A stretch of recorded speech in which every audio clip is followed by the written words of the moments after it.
ವಿಡಾ ಮುಯರ್ಚಿ ಇದು ಮಗಿಳ್ ತಿರುಮೇನಿಯವರು ಡೈರೆಕ್ಟ್ ಮಾಡಿರುವಂಥ ಚಿತ್ರ. ನಾನು ಅವರ 2 ಸಿನಿಮಾಗಳನ್ನ ನೋಡಿದ್ದೇನೆ, ತಡಮ್ ಹಾಗೆ ಕಲಗ ತಲೈವನ್.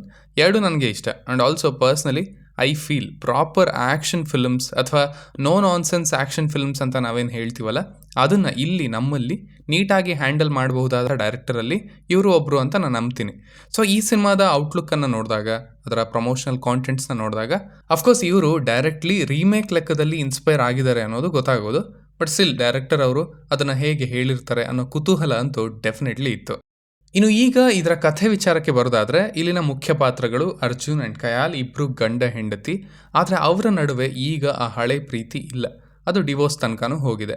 ಸೊ ಈ ಗ್ಯಾಪಲ್ಲಿ ಅವಳ ಮನೆಗೆ ಅವಳನ್ನು ಕಳಿಸ್ಕೊಡೋದಕ್ಕೆ ಒನ್ ಲಾಸ್ಟ್ ರೋಡ್ ಟ್ರಿಪ್ ಅಂತ ಹೇಳಿ ಅರ್ಜುನ್ ರಿಕ್ವೆಸ್ಟ್ ಮಾಡ್ಕೊಳ್ತಾನೆ. ಆ್ಯಂಡ್ ಅದಕ್ಕೆ ಒಪ್ಪಿಗೆನೂ ಸಿಗುತ್ತೆ. ಬಟ್ ಅಲ್ಲಿ ಅವಳ ಕಿಡ್ನ್ಯಾಪ್ ಆಗುತ್ತೆ. ಸೊ ಈಗ ಈ ಪರಿಸ್ಥಿತಿಯಲ್ಲಿ ಅರ್ಜುನ್ ಏನು ಮಾಡ್ತಾನೆ, ಅವನಿಗೆ ಬರುವಂಥ ಚಾಲೆಂಜಸ್ ಏನು, ಆ್ಯಂಡ್ ಅವನಿಗೆ ನಮ್ಮ ಹೀರೋಯಿನ್ ಸಿಕ್ಕಿದ್ಲಾ ಇಲ್ವಾ ಅನ್ನೋದನ್ನೆಲ್ಲ ನೀವು ಸಿನಿಮಾದಲ್ಲೇ ನೋಡಿ ತಿಳ್ಕೊಳ್ಬೇಕು.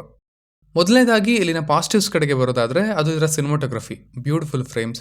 ಈಗ ಏನಾಗಿದೆ ಅಂದರೆ, ಬಿಗ್ ಫಿಲ್ಮ್ಸ್ ಅಂತ ಬಂದಾಗ ಎಲ್ಲನೂ ಒಳಗಡೆನೇ ಶೂಟ್ ಆಗ್ತಾ ಇರೋದ್ರಿಂದ ನಮಗೆ ಅಂಥ ರಿಯಲ್ ಲೈಫ್ ಲೊಕೇಶನ್ಸ್, ಅವುಗಳ ಆ ರಾನೆಸ್, ಆ ನ್ಯಾಚುರಲ್ ಲೈಟಿಂಗ್ ಅದೆಲ್ಲ ಸಿಗ್ತಾ ಇಲ್ಲ. ತುಂಬ ಪ್ರೊಸೆಸ್ಡ್ ಇಮೇಜಸ್, ಫ್ರೇಮ್ ಸಿಗ್ತಾ ಇವೆ, which is fair. But still I feel action sequences live ಲೊಕೇಶನ್ಸ್ನಲ್ಲಿ ನ್ಯಾಚುರಲ್ ಲೈಟಿಂಗ್ನಲ್ಲಿ ತುಂಬ ಚೆನ್ನಾಗಿ ಶೂಟ್ ಆಗಬಹುದು ಅಂತ. ಆ್ಯಂಡ್ ಸ್ಪೆಷಲಿ ಆ್ಯಕ್ಷನ್ ಥ್ರಿಲ್ಲರ್ಸ್ನಲ್ಲಿ ಅದು ತುಂಬಾ ಮುಖ್ಯ. ಸೊ ಇದರ ಪ್ರಮೋಷನಲ್ ಕಾಂಟೆಂಟ್ಸ್ನ ನೋಡಿದಾಗ I was very happy. Proper genre specific ಆಗಿರುವಂಥ ಫೀಲ್ ಬರ್ತಾ ಇದೆ ಫ್ರೇಮ್ಸಿಂದ ಅಂತ.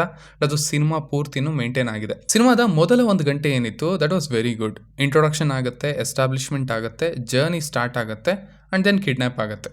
ನಂತರ ಹೀರೋ ಕ್ಯಾರೆಕ್ಟರ್ನಲ್ಲಿ ಹುಟ್ಟುವಂಥ ಟೆನ್ಷನ್, ಕನ್ಫ್ಯೂಷನ್ಸ್, ಸೊ ಎಲ್ಲವನ್ನ ನೀಟಾಗಿ ಕಾಂಪ್ಲಿಮೆಂಟ್ ಮಾಡಿದೆ ಇದರ ವಿಜುವಲ್ಸ್ ಅಂತ ಹೇಳ್ತೀನಿ. ಈವನ್ ಕೊನೆ ತನಕನೂ ಅದು ಕಂಟಿನ್ಯೂ ಆಗಿದೆ ಕೂಡ.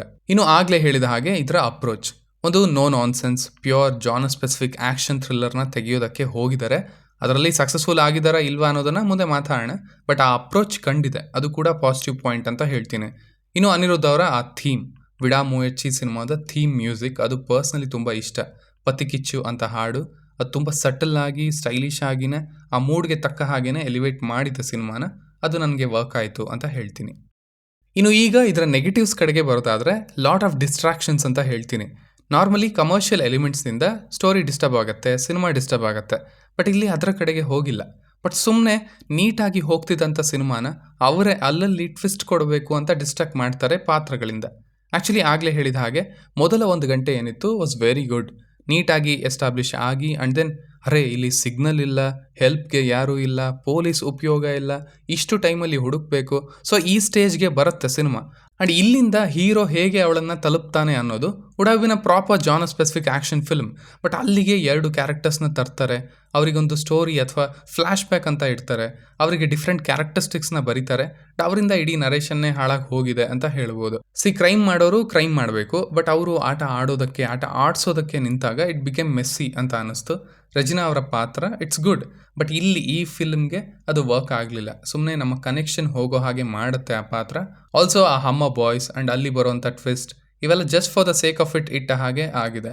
ದೆ really didn't work for me. ಇವೆಲ್ಲ ಎಕ್ಸ್ಟ್ರಾ ಎಲಿಮೆಂಟ್ಸ್ ಅಥವಾ ಟ್ವಿಸ್ಟ್ಸ್ ಅಂತ ಬಿಟ್ಟು ಇದು ಸ್ಟ್ರೈಟ್ ಫಾರ್ವರ್ಡ್ ಆಗಿನೇ ಹೋಗಿದ್ರು ಸಹ ಇದಕ್ಕೆ ಪೊಟೆನ್ಷಿಯಲ್ ಇತ್ತು, ಇದು ತುಂಬ ಚೆನ್ನಾಗಿ ಆಗಬಹುದಿತ್ತು ಅಂತ ಅನಿಸ್ತು. ಅಂದರೆ I could see it, but ಅದೇನೇನೋ ಆಗೋಗುತ್ತೆ ಹೋಗ್ತಾ ಹೋಗ್ತಾ.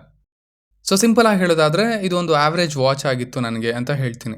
ಸಿನಿಮಾ ಜಾನ ಸ್ಪೆಸಿಫಿಕ್ ಆಗಿದೆ, ಬಟ್ ಸ್ಟಿಲ್ ಅವರು ಎಕ್ಸ್ಟ್ರಾ ಆಗಿ ಆ್ಯಡ್ ಮಾಡಿದಂಥ ಎಲಿಮೆಂಟ್ಗಳು, ಕ್ಯಾರೆಕ್ಟರ್ಗಳು ಸ್ಪೆಷಲಿ ಈ ಸಿನಿಮಾಗೆ, ಈ ಪ್ಲಾಟ್ಗೆ ತಮ್ಮ ವ್ಯಾಲ್ಯೂನ ಆ್ಯಡ್ ಮಾಡಿಲ್ಲ ಅಂತ ಹೇಳ್ತೀನಿ. ಅವೇ ಸಿನಿಮಾನ ಕೆಳಗೆ ಎಳೆದಿದ್ದಾವೆ ಅಂತ ಹೇಳ್ತೀನಿ. ಸೊ ಇಷ್ಟು ನನ್ನ ರಿವ್ಯೂ ಆಗಿತ್ತು ಈ ಸಿನಿಮಾದ ಬಗ್ಗೆ. ಇನ್ನು ನೀವು ಆಲ್ರೆಡಿ ಇದನ್ನು ನೋಡಿದರೆ ನಿಮಗೆ ಇದು ಹೇಗೆ ಅನ್ನಿಸ್ತು ಅನ್ನೋದನ್ನು ಖಂಡಿತ ಕೆಳಗಡೆ ತಿಳಿಸಿ. ಆ್ಯಸ್ ಯೂಶುವಲ್ ಮತ್ತೆ ಸಿಗೋಣ.